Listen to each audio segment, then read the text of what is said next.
All right, 513-749-1444. Give your website out again.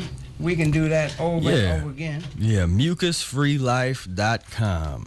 Mucus-freelife.com. And you can send me email, info@mucusfreelife.com. Got a bunch of different Facebook groups. You can look up Professor Spira fan page. Our support group is Professor Arnold Air at Mucusless Diet Healing System, Mucus-free Life LLC, Arnold Air fan page. We got a whole system of stuff out there. Well, since we're talking about health, let's talk about the Breatharian Ensemble. Because the Breatharian Ensemble is, a group that I've seen some videos, and one year I think I caught just the tail end of a piece that you all were doing downtown by the so-called Freedom Center, or the Bondage Center. But I know you all have a song. Professor Air always tells me it's like, what is it? A soul food. Soul food kill more black people than the Ku Klux Klan. Yeah. Soul food kill more black people than the Ku Klux Klan. Yeah. Yep. Yeah. Well, tell me about dealing with the music and what the Breatharian Ensemble is all about, because sometimes a lot of people have different practices and they do something else and then they do something else and do something else, but your whole life is about health and even into music. You and Brother Air, it transitions into your music, whereas Brother Air says music is not what I do, is what I am. So let's talk about the Breatharian Ensemble. Yeah, most definitely. That's where I got my start with the whole process of sharing the information and the diet with people and doing it through sound and vibration.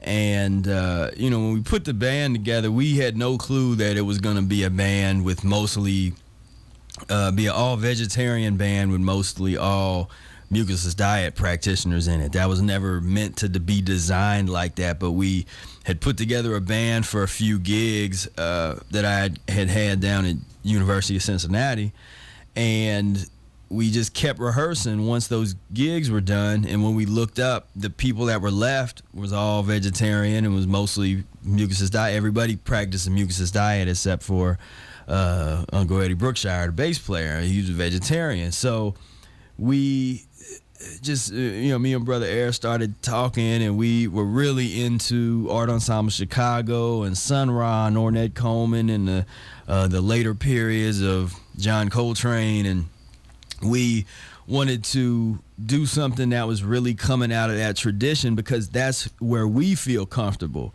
within the context of great black music.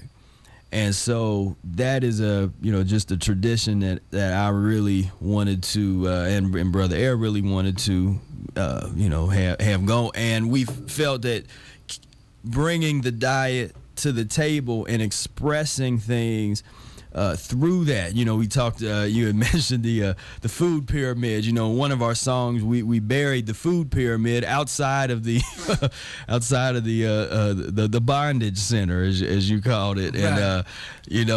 and we had a whole wake, and I gave a eulogy, and that's that's art. You can do that and express things in these creative ways within music and art, and that's really where I'm most comfortable. And so that was just a very liberating group, and we're getting ready to put together another album, and we really feel like people are ready, because we come out there and we start talking about okay, we're a vegan group and all that kind of stuff. I think is gonna there's gonna be some more people interested in it, definitely now, and so it's always a privilege to just be able to play music. I just love playing music. Well, now speaking again with veganism, but even vegetarianism, what's your thoughts on cooked foods versus just all raw? Yeah, that's a good question. You know, there's a lot. I work with a lot of raw foodists, and our approach to this issue is we don't think about cooked and raw in the same terms that a lot of raw foodists think about it.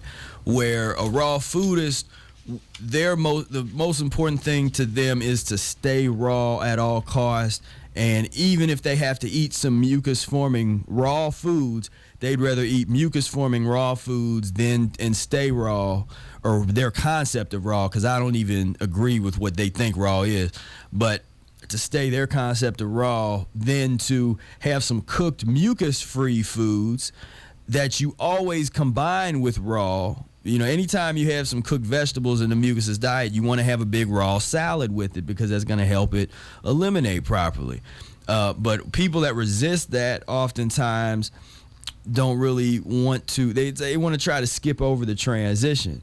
Now, when you're talking about fasting, or you're talking about really healing yourself, and when you need to take it to that level like you did, just stay raw, stay mucusless, right. Fast, do what you need to do.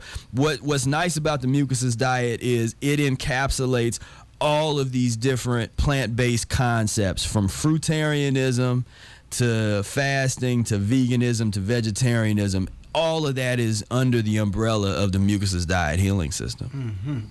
Mm-hmm. Mm. Well, this is wonderful information, brothers and sisters. 513-749-1444. And I know some of you are still up. You probably stay up late. If you'd like to call in and talk about health and your health, whether it's good or bad, and maybe if it's bad, it can get better by possibly looking at some of these things. And we do have a call coming in that we've been talking about this evening because it's very important. 513-749-1444 is the number. This is Talking Drum Live. State your name. This is Brian on the west side. I got my Salisbury steak, and my pasta's been waiting on me since 9 o'clock, and it's just over there. I can't bring myself to eating it. I mean, you guys are dead on about the pus and the blood and the meat, and I'm sick of pork myself.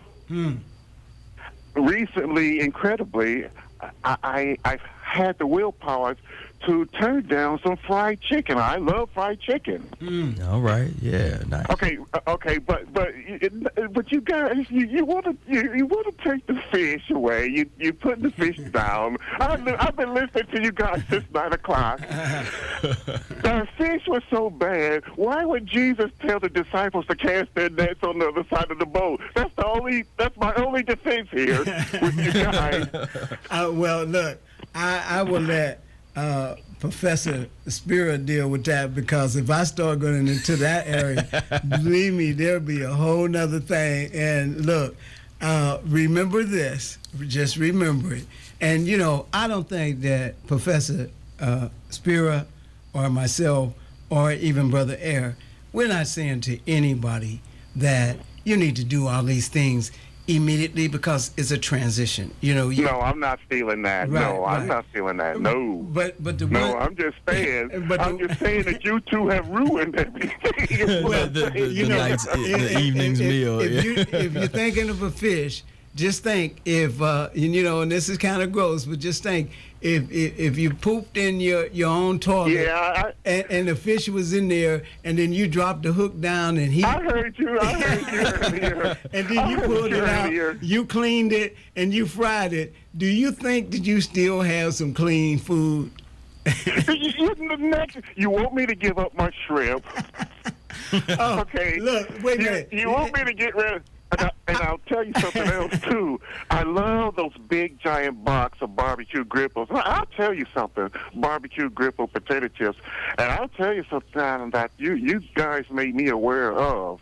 And I'm just going to go ahead and say it. And I get that big, giant box, and I kill it, because they taste so good. Mm-hmm. But I've noticed, man, I really have to let me just put it out there, blow my nose a lot. I thought it was the weather. Mm-hmm. Well, I thought it was the changing of the weather, but it could be a lot of things. Well, look, I'm going to say this. I just saw on the internet just today, they had a picture of a cockroach and they had a picture of a shrimp. And they said they're both cousins to each other. The cockroach walks on land, the shrimp crawls around. Thanks, Oginga. Thank you so much. I just wanted to say that, but you know what? Thank you too, boy. But the other thing, the Salisbury steak is probably gonna have to go. But see, I had some tilapia coming in tomorrow. You see? Well, you know what, tilapia.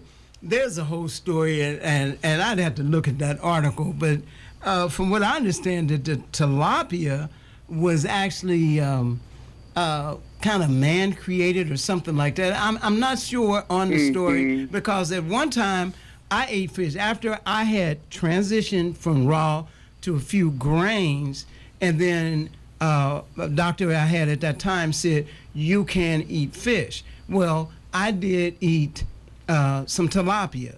Then I read about tilapia and I said, okay, no, I'm not going to eat any more tilapia. So I started eating salmon. But when I stopped eating fish altogether, it wasn't because a doctor, health practitioner, anyone told me to just stop. Now, the conversation I had with Brother Air about the fish swimming in their own toilet, that made me think about it. But guess what? When that BP oil spill was down in the Gulf, and then I said, well, all waters, somehow merge together, and fish all over everywhere are eventually going to be affected by this oil. And I said, no. So I did go to a restaurant that I was going to on a regular basis, which I shouldn't, and I did stop. I wanted to get some real well-done salmon, some well-done carcass. And they were charging me almost twice as much for that salmon. I said, why? And so the guy told me, he said, well, it's because of that oil spill in the Gulf. And then I said, salmon are in Alaska. What does that have to do with the Gulf? He said, well, I don't know. That's just what management said. So I said, there's something tied in here. They know something that maybe people don't know. So then, boom, I stopped right then.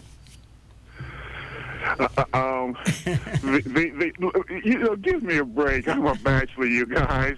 The Salisbury steak is going to be pitched. I got my lasagna in there. I got my spaghetti in here. We don't want What kind of fruit you got in there tonight?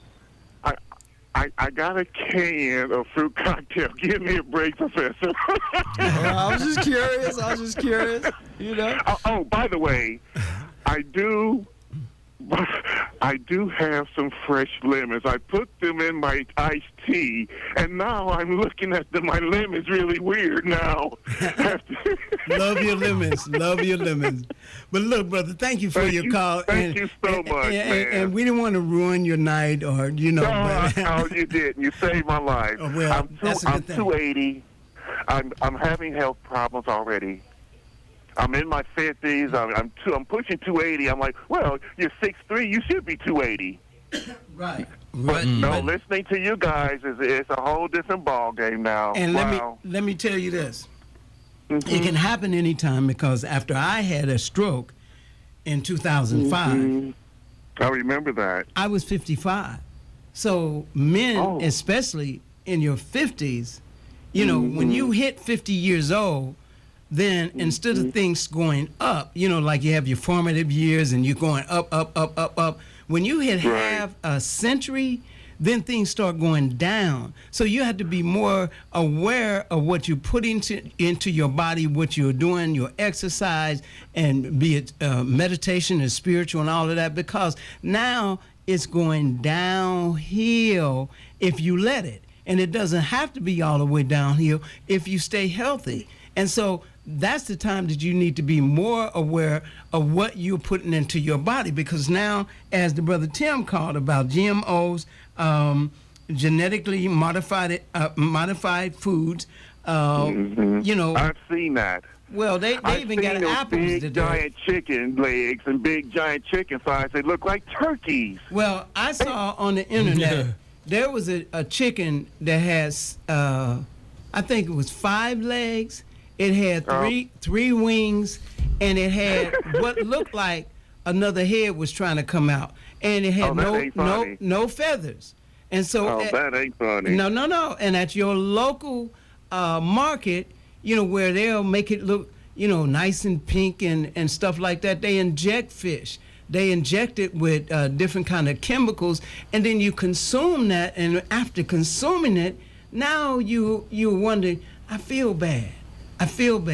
And I got a good friend that says, you're starving, Oginga. And I don't want to starve, but at the same time, I don't want to be unhealthy. I definitely don't want to have another stroke, because I think if I had one, that might be the one. And I know people who have had several strokes, and they have not changed their habits. And so, like some people say, well, there's diabetes in my family, that's hereditary. Well, guess what?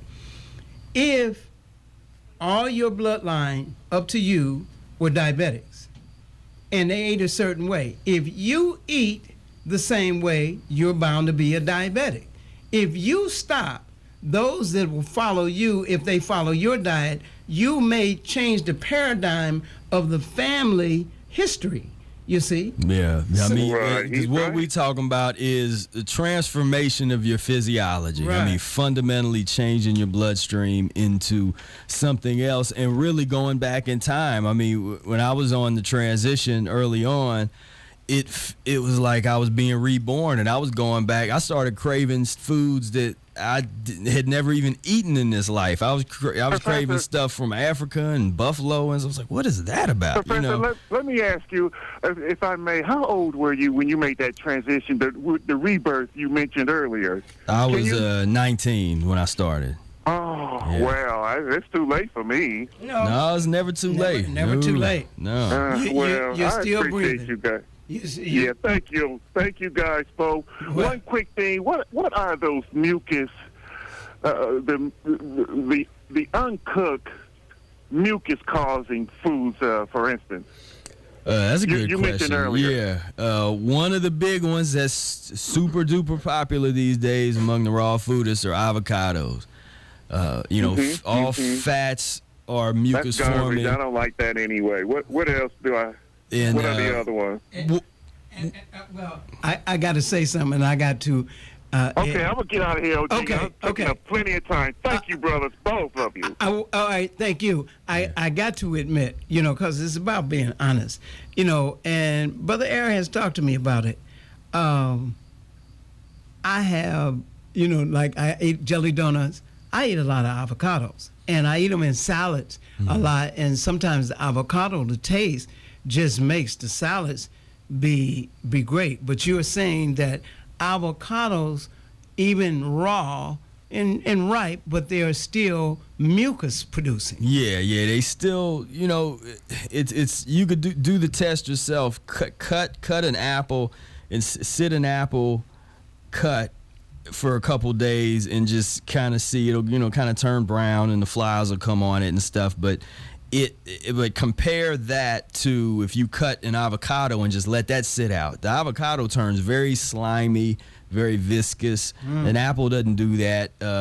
Lemons don't do that. Oranges don't do that. So that's showing you right there the fats. And I tend to have people deal with the starches as transitional tools instead of the fats.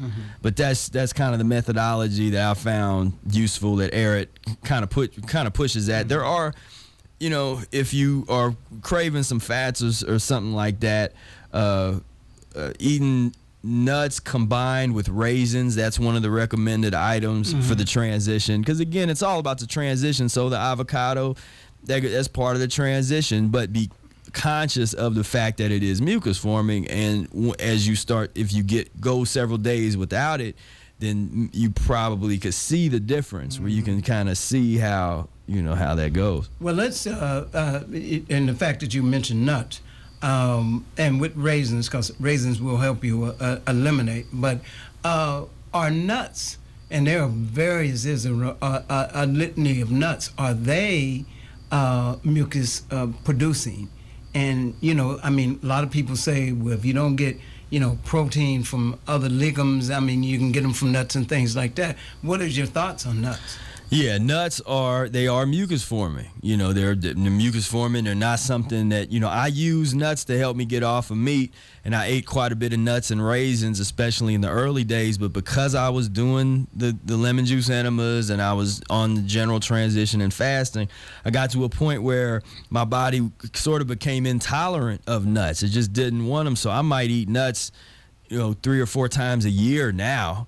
Back then, I would eat a lot of them because I was transitioning. I'd rather see somebody eat nuts and raisins than to eat the fish and whatever. Another thing that you could use that's starchy and mucus forming. We don't really think about we don't believe in the protein theory at all, so we don't even think in those terms. But something like the peas, cooked peas on a salad. That I would prefer to see someone with some cooked peas on their salad than an avocado, personally, in terms of its ability to eliminate, and it does not create the same amount of slime. But you know, and that's something I would tell people. You know, look into the history of that protein theory, because it's a really messed up theory. When you go back to the origins of it, 1830, Mulder, Francois Magenti, these statistics experiments these guys were doing, you know, they're basing an entire concept on, you know, the word protein meaning first principle, and they try to say that the first principle to life is pus eating. And that is right there, it's already over. And like I said earlier, what the vegans and vegetarians have tried to adopt this pus eating method, sort of, you know, theoretical framework to try and justify eating plant-based. We don't need no justification. We don't need to prove anything in terms of, well, there's protein and all this and that. Go find me the nearest gorilla that eats nothing but bananas and nothing but mucus-free fruits, and you tell the gorilla that it's not supposed to be as big and as strong as it is. The strongest animals on this planet are plant-based eaters. And the fruitarians are right there. And if they can eat nothing but fruit, wouldn't humans, who are supposed to be the crown of creation and more advanced, don't you think that we could thrive on fruit? So there's a lot there that, you know, I encourage listeners to really, you know, check out that history of, you know, of just nutrition in general. Atwater, I mean, just this entire history of nutrition and these theories are made to keep us dazed and confused and to support an addiction to pus and mucus forming foods. Well, that's real good. You know, that's real good, brother.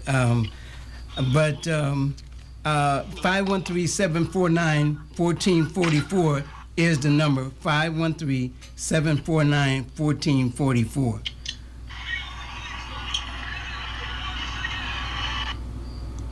513-749-1444. I had a FaceTime call coming in right there. And that's the only thing that could get through on my phone. So anyway, 513-749-1444. We're not trying to, by any means, you know, disturb what people are doing, but we are trying to get people to be aware.